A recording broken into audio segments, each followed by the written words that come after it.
they're right over there. I don't know. Frank. Oh, Frank is over here. Okay.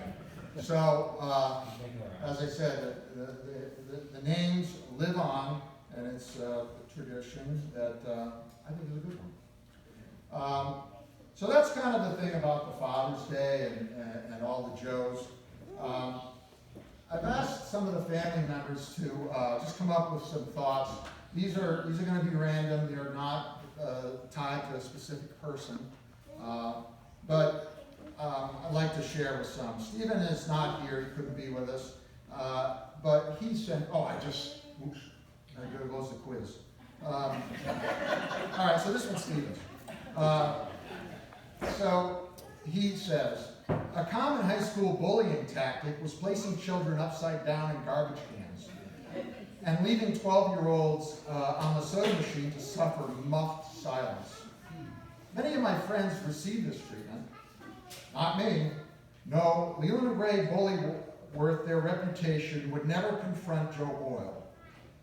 In action, not words, my brother taught me the great lesson from The Godfather in 1973. Don't ever go against the family, Fredo. Hopefully you've seen The Godfather. Another one.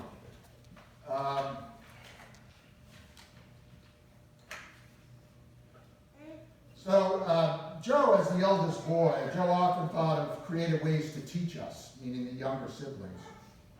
One bright summer day, Joe sat down next to John, the youngest, who was holding a warmed Pop-Tart. Can I have half? Joe asked, pleaded.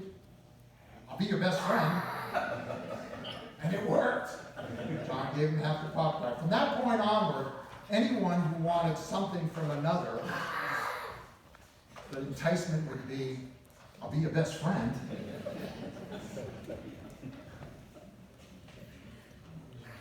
Joe moved to California in 1985, but he made frequent trips back to Vermont, to the homestead in West Townsend. And oftentimes he would come back and he would always explain, it doesn't get much better than this, as he looked out onto the meadows and the mountains. Another quick story, hopefully I get this one right. He shared a movie with one of the siblings called Ladies in Lavender, and they both loved it. It was Joe's favorite movie at the time, and he ended up giving his favorite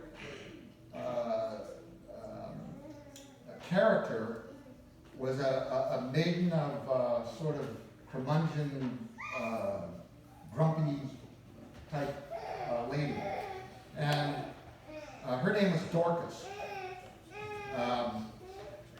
Lee, I know you call people Dorcas a lot, but it's not that. So he ended up sharing that with my sibling. It was his favorite movie, and he gave it to my sibling, and that shows his heart. Joe was a great athlete. He was a good baseball player, a soccer player. He tried real hard at basketball.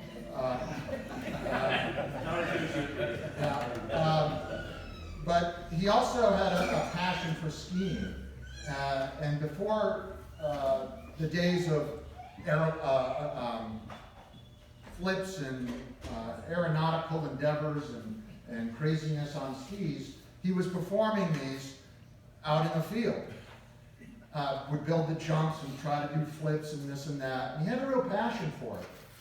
I hope Charlie Marchin's not here, but what we used to do, and Joe was the instigator for this, was we would start our run from the Round Hill Cemetery, where Joe will be buried, and we would slalom around the stones. We would jump the stone wall, scoot down by where Darian David lives, and hit the second knoll and just go flying. And we did that again and again and again. And so that was fun.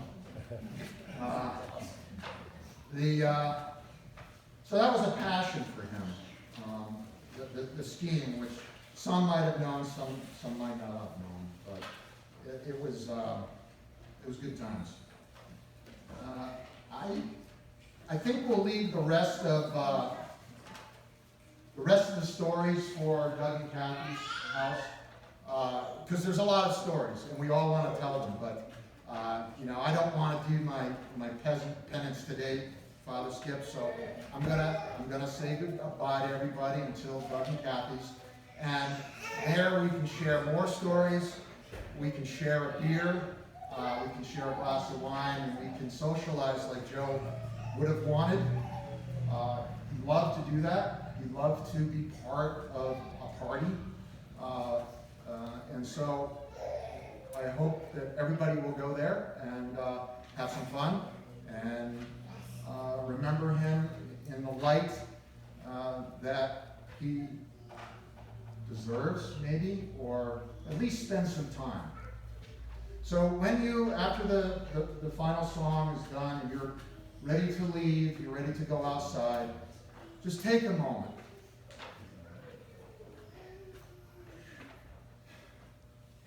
Just take a moment and say, hey, Joe, you're going to have a nice memory of it. Thank you.